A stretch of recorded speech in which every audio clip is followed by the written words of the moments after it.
Arabistonida Dubay nomer olishlik bilan Saudiya nomer mashina olishlikni qanaqa farqlari bor? Sizlarga buni tushuntirib beraman. Bizda ham mana ikkita mashina bor, shuning uchun biroz tajribamiz bor. Shuni ulashib qo'yay dedim. Ma'lumki, Dubay nomerdagi mashinalar ancha ham arzon. Mana shu aynan shu Carnival aytaylik 11 ming dollarga olsa, Dubay nomerdagisini, xuddi shuni Saudiya nomerdagisi 15 ming dollar. Bu hozirgi bozordan, Telegram kanallaridan bemalol ko'rsangiz bo'ladi. Shunaqa ochiqdan-ochiq narxlari bor. Birinchi farqi shu, narxda juda ham katta o'rtasida farq bor.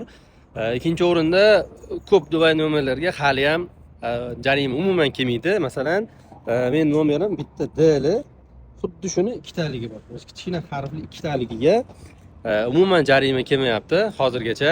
O'zi bu mashinalarga ham umuman kelmagan edi. Adashmasam, mana shu 25 mart yoki aprel oyidan boshlab turib jarima kelishligini ham boshlagan.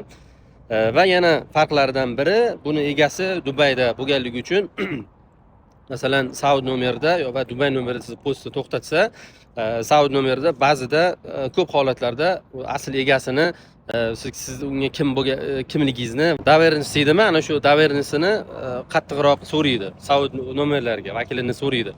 Lekin Dubay nomerida bo'lsa, unchalik qattiq surishtirmaydi. Masalan, meni pasportimga ham bog'langan, qo'rqmasdan bemalol haydab yuraveraman.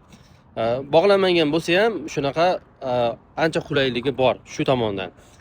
Va eng bitta minus tomoni shundaki, Dubay nomerdagisini har yili kirib-chiqdi qilishingiz kerak bo'ladi. Bitta yo'li ham bor, kirib-chiqdi qilmasdan turib ham buni yo'llari bor. Unda ham rasxoti bor. O'ziga yarasha $1000 ga yaqin sarf qilasiz. Lekin masalan Saudiya nomerda bo'lganda mana shu narsa bo'lmasdi. Lekin Saudiya nomerda bo'lsa ham o'sha nomida turgan insonga siz to'lov qilib turishligingiz kerak bo'ladi.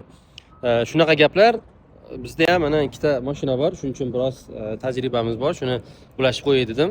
Yana qolib ketgan joylari bo'lsa, keyingi videolarda sizlarga tushuntirib beraman.